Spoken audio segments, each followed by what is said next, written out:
Hello.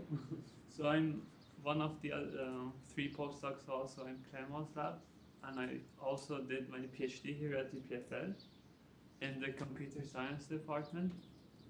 And our lab was kind of focused on computer vision. So everything I will show here today will have a visual aspect to it. Which is why I was not fired on that.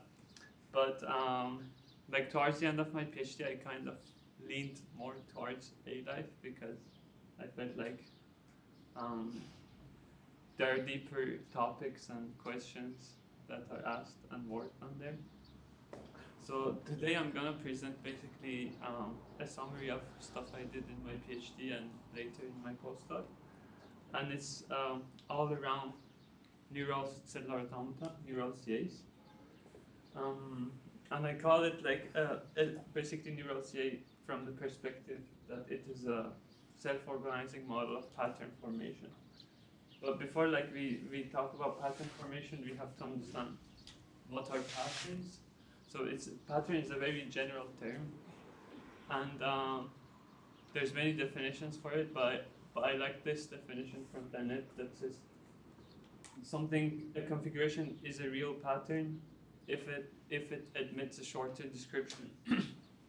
And it kind of connects with Kolmogorov complexity in the sense that, like, if you can write a program that is shorter than your pattern, kind of in a, like I'm waiving a lot of things, and it can produce your pattern, then like it can produce your configuration, then it means that your configuration has a pattern. And now, like, the space of programs is very vast, but the kind of programs that I will look into today are neural CAs, and there are special kinds of programs that are self-organizing, and they kind of also describe how a pattern forms instead of just describing how it will look like.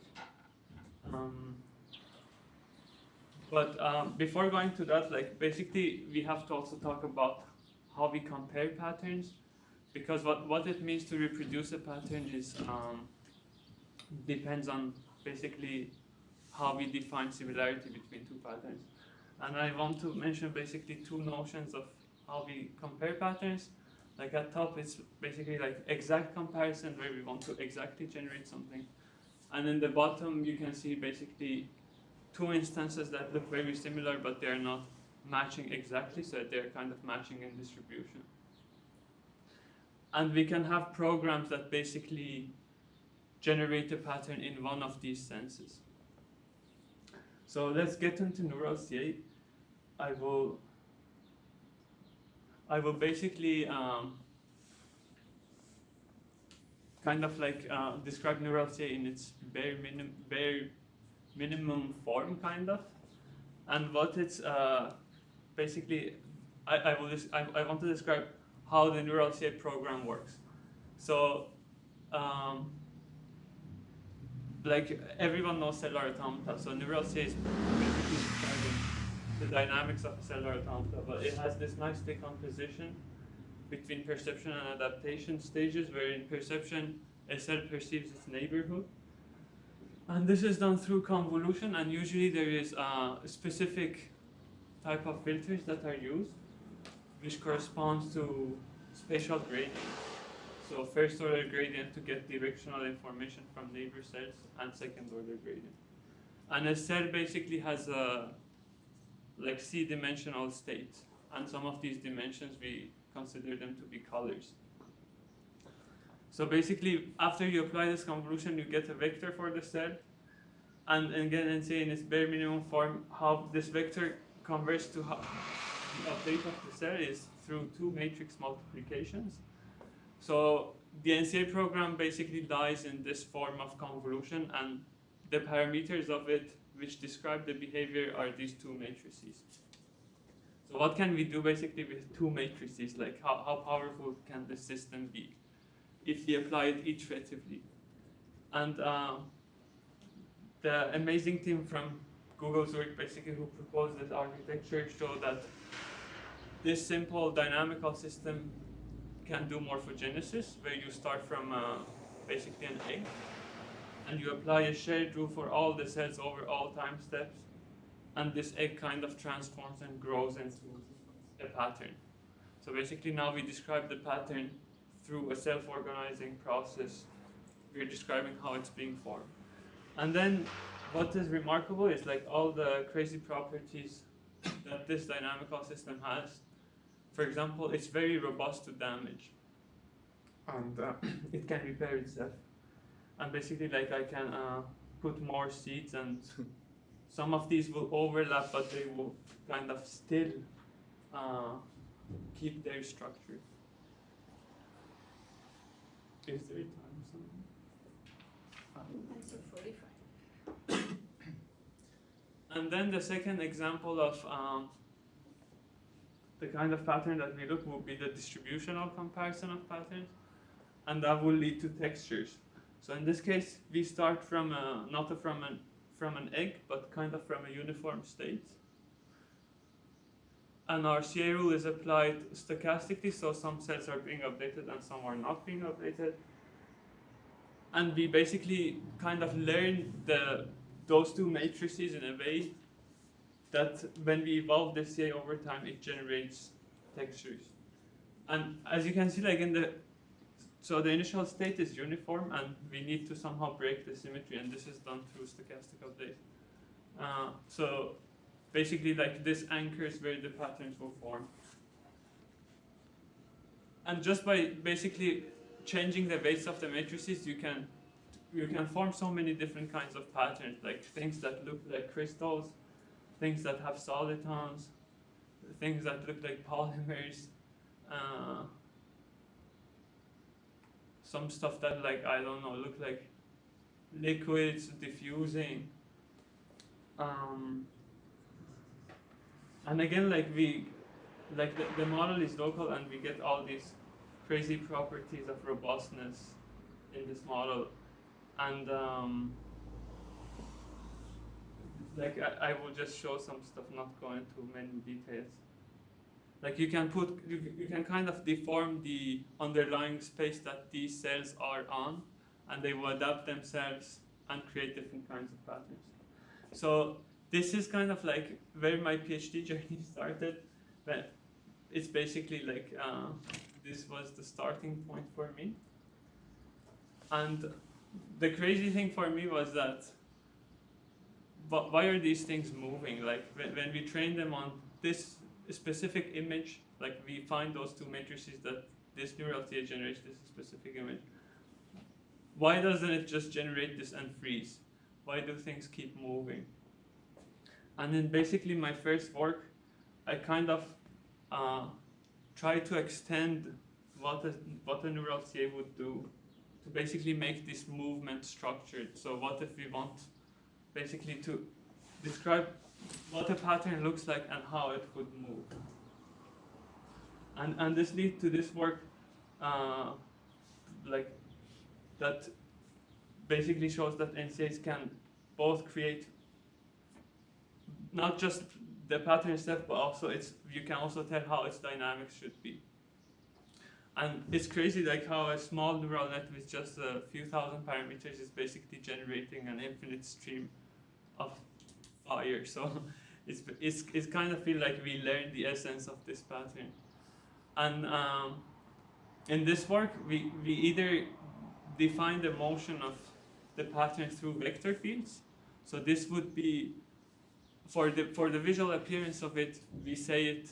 We specify it in a distributional sense, that it should look like this fire in distribution, not exactly. But for the motion, we specify it in exact terms. So we say it should exactly move like this vector field. Or there is a second experiment where we specify the motion through a video. So we say basically the output of neural CA should look like one of the frames of this video, and its motion should look like this video in distributional sense. We don't want to exactly match the motion from video. And we could basically learn motion of the flag, or like basically something from fire.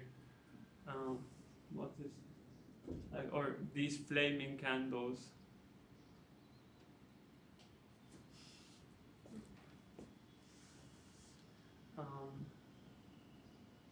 Yeah, and then like we had some other interesting experiments where we basically get the visuals from one image and motion from another image. For example, you can train a neural CA that generates patterns that look like this and move like this fire, and the result will be something like this.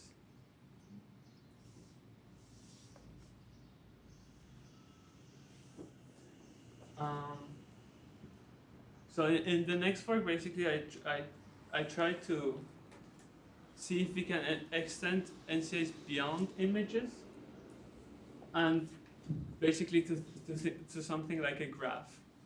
And the idea is that if you look at these convolutional kernels, you can view them differently. Basically, instead of looking at them as tables of weights, you can look at convolution filters as a function that assigns a weight between two cells that have a relative angle and a relative distance.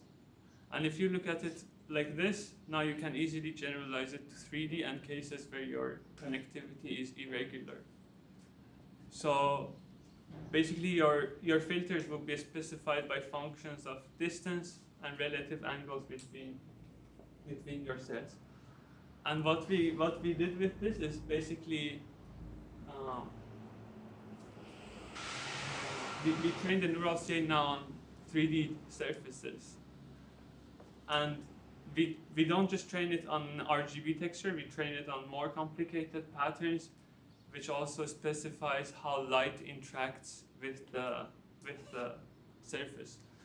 And for example, how would your surface reflect the light? And would it diffuse the light, or is it more like a mirror? So we train all of these maps. And that's why there's like kind of this shiny look to the patterns. And what we do is that we just train the model on the sphere surface. And since the rule is local, it's not a surprise that you can basically put the rule on any other surface and it will work. This is basically what happens like on the skin of animals when they form patterns. It doesn't really matter if the skin is like curved or anything. Like a lizard will form the pattern everywhere uniformly. And the topology doesn't even matter, like basically your geometry can have holes in it or not. And in this sense, like if you have if you kind of subdivide your surface where you put more cells on specific regions, you can kind of control the density of your patterns.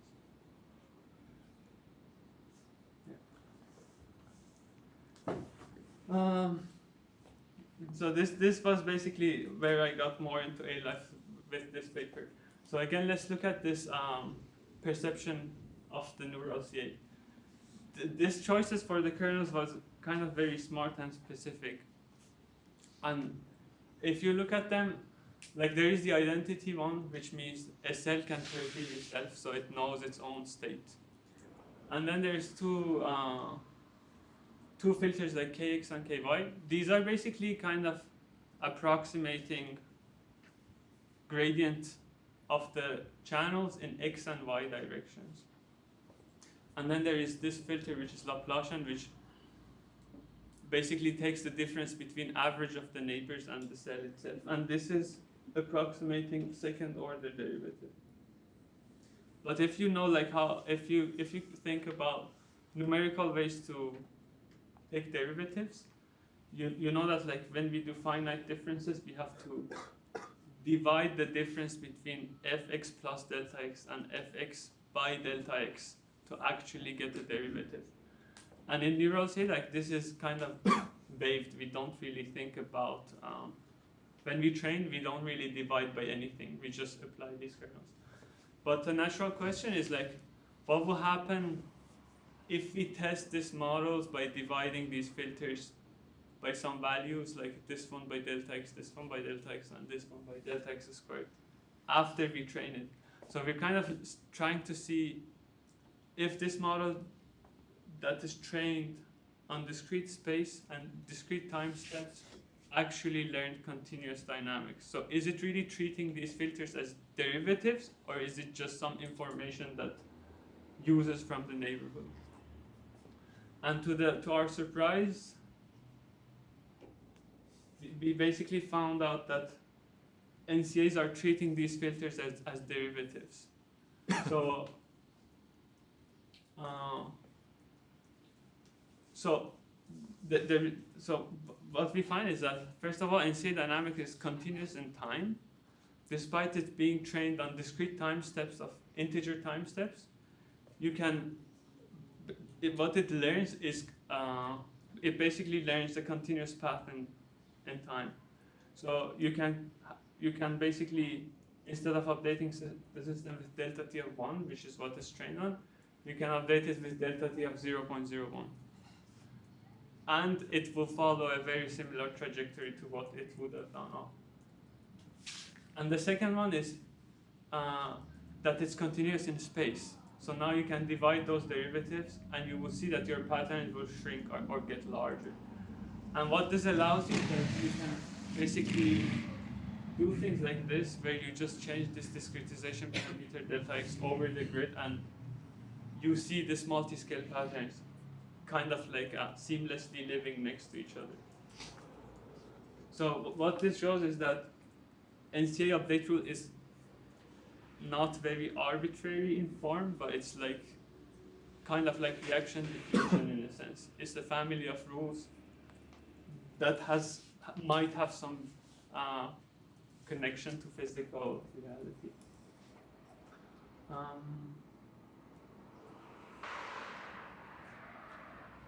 So in this paper, like this, I was trying for some time to 5 minutes, basically have NCAs that generate things in high resolution, and if you try it by just increasing the number of cells, you will see that it's very difficult because NCA relies on local communication between cells.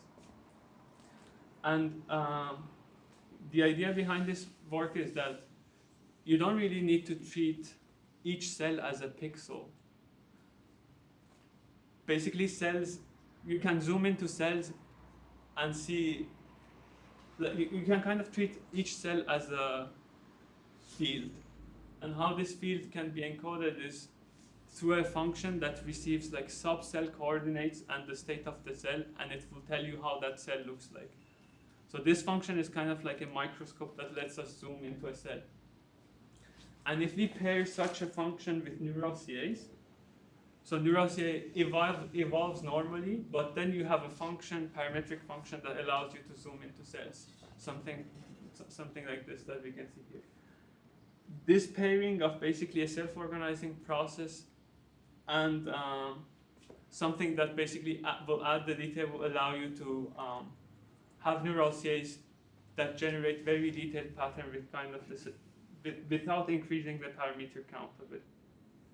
So this is a very good division of labor between neural CA and neural fields or CPPNs.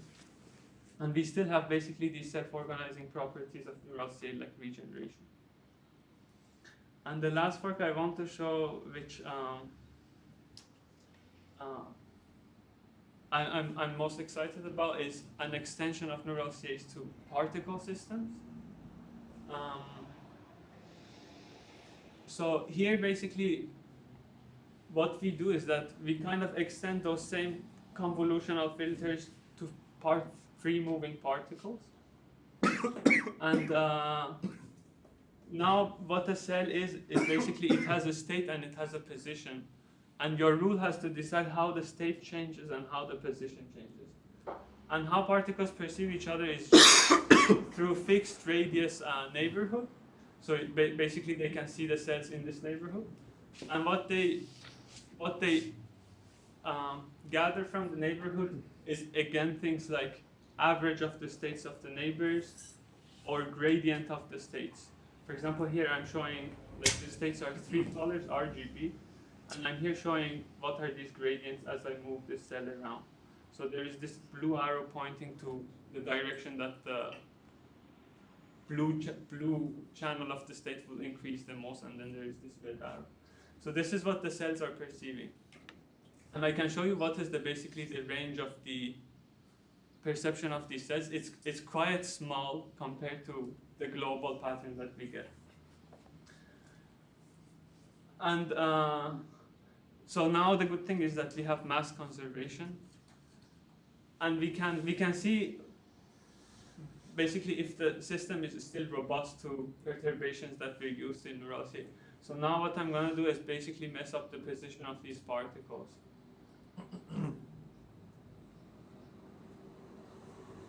And the dynamics are very robust to that.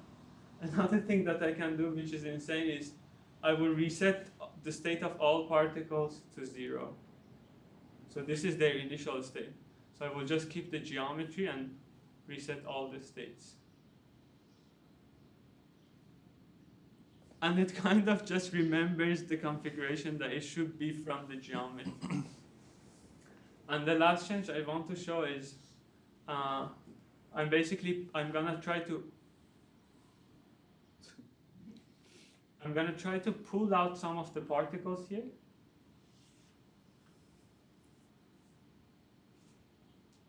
And now locally this feels like a leg because it's not very far from where the leg is. So particles start moving into this place. But like from a topological sense, this is not the right position for the leg. And as you can see, the leg starts kind of moving forward. And then it merges with the other leg and the particles are recycled. There's another experiment here where maybe I get 1 minute extra one, where we basically train the system not to grow something from an egg, but start from a uniform state and then form patterns. So this would be the distributional sense of matching pattern. And it's crazy, like basically it can learn. We trained it on this cloud texture, for example, and now if I draw particles as Gaussians, like you would see like this starts to really look like a cloud. And now what is interesting about particles is that you kind of have individual cells. Like in the grid form, the grid is basically something that the activations pass through. But now particles, each particle can follow a specific DNA or a rule. And now we can put all of these neural series that are trained independently on the same grid and see how they will interact. And this is kind of like, this can open up new things that was not possible with neural CAs. Because now we can have actual multi-agent simulations. Yeah, I would like to end here.